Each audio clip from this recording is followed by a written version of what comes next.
Om Swastiastu. Perkenalkan, nama saya Ninengah Anggi Dwi Septiani dari kelas 11 IPA 4 nomor absen 30 Sekolah SMA Negeri 1 Amlapura. Di sini saya akan menjelaskan mengenai dua kasus pelanggaran hak asasi manusia. Yang pertama, peristiwa bom Bali 1, yang kedua, kasus pembunuhan Marsinah. Pertama-tama saya akan menjelaskan mengenai peristiwa bom Bali 1. Gambar tersebut merupakan peristiwa bom Bali yang pertama. Bom Bali 2002 atau disebut juga bom Bali yang pertama adalah rangkaian 3 peristiwa pengeboman yang terjadi pada tanggal 12 Oktober tahun 2002. Peristiwa ini merupakan peristiwa terorisme yang paling parah dalam sejarah Indonesia yang menjadi tragedi kemanusiaan besar di Pulau Bali. Saat itu, terjadi 3 rangkaian ledakan yang meluluh lontakan area di jantung pariwisata Indonesia pada malam hari. 2 ledakan pertama terjadi di Pedi Club dan Sari Club yang berada di Jalan Legia, Kuta, Bali. Ledakan terakhir terjadi di kantor konsulat Amerika Serikat yang jaraknya cukup berjauhan. Peristiwa ini menyebabkan 202 orang meninggal dan 209 luka atau cedera. Peristiwa bom Bali yang pertama ini merupakan peristiwa kejahatan kemanusiaan. Bali merupakan salah satu wilayah Indonesia yang berada di antara Pulau Madura dan Pulau Lombok. Keindahan Pulau Bali telah dikenal di mancanegara. Bali sendiri merupakan wilayah mayoritas yang penduduknya penganut agama Hindu. Bali merupakan penyumbang devisa terbesar dari sektor pariwisatanya. Meskipun Bali banyak dikunjungi oleh para wisatawan, namun masyarakat Bali tetap berpegang teguh pada adat istiadat yang berlaku. Peristiwa bom Bali ini menyebabkan traumatis bagi seluruh masyarakat Bali dan memicu terjadinya konflik antar ras. Sebagaimana pepatah mengatakan, tidak ada asap jika tidak ada api. Hal ini mengartikan bahwa tidak ada akibat jika tak ada sebab. Penyebab bom Bali ini yaitu yang pertama, Bali merupakan wilayah yang dicap sebagai pusat maksiat. Para terorisme beranggapan bahwa Bali merupakan lokasi yang tidak sesuai dengan ajaran Islam. Yang kedua, serangan teror telah disusun secara terorganisir. Salah satu penyebab dari peristiwa bom Bali yang pertama adalah semakin terorganisirnya kegiatan para teroris. Organisme terorisme memiliki struktur yang relatif terorganisir, bahkan mereka memiliki pengetahuan mumpuni terutama dalam merakit bom. Rata-rata bom yang digunakan memiliki daya ledak yang high eksplosif sehingga banyak korban yang berjatuhan.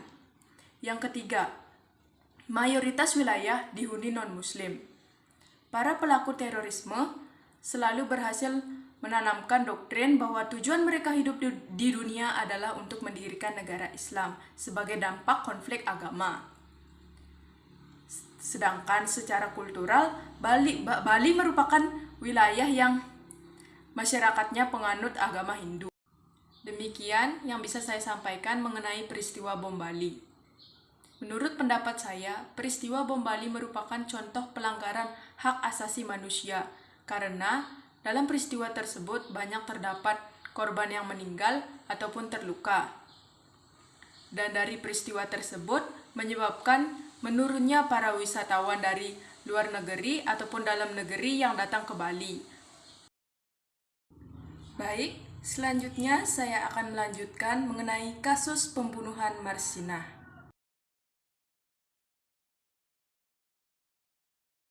Gambar tersebut merupakan kasus pembunuhan Marsinah. Marsinah lahir di Ngelundo pada tanggal 10 April 1969, meninggal pada 8 Mei 1993 pada umur 24 tahun. Marsinah adalah seorang aktivis dan buruh pabrik pada masa pemerintahan Orde Baru. Bekerja di PT Catur Putra Surya, Porong, Sidoarjo, Jawa Timur, yang diculik dan kemudian ditemukan meninggal pada tanggal 8 Mei 1993. Mayatnya ditemukan di Dusun Jegong, Desa Wilangan, dengan tanda-tanda bekas penyiksaan berat. Latar belakang dari kasus pembunuhan Marsinah ini yaitu Gubernur KDH TK1 mengeluarkan surat edaran nomor 15 garing tahun 1992 yang berisi himbauan kepada para pengusaha untuk menaikkan kesejahteraan karyawannya dengan menaikkan gaji sebesar 20% gaji pokok.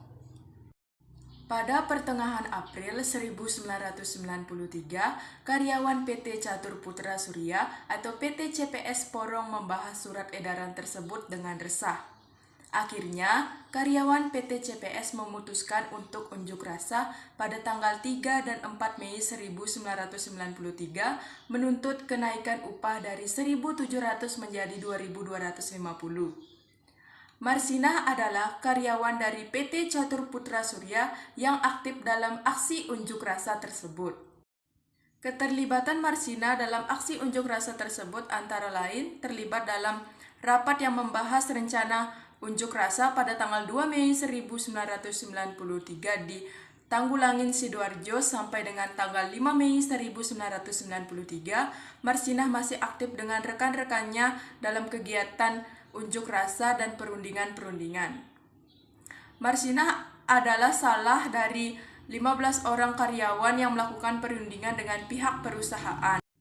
Siang hari tanggal 5 Mei, tanpa Marsinah, buruh yang dianggap menghasut unjuk rasa digiring ke Kodim Komando Distrik Militer Sidoarjo. Di tempat itu, mereka dipaksa untuk mengundurkan diri dari PT Catur Putra Surya. Mereka dituduh menggelar rapat gelap dan mencegah karyawan masuk kerja. Marsinah sempat mendatangi Kodim Sidoarjo dan menanyakan keberadaan rekan-rekannya.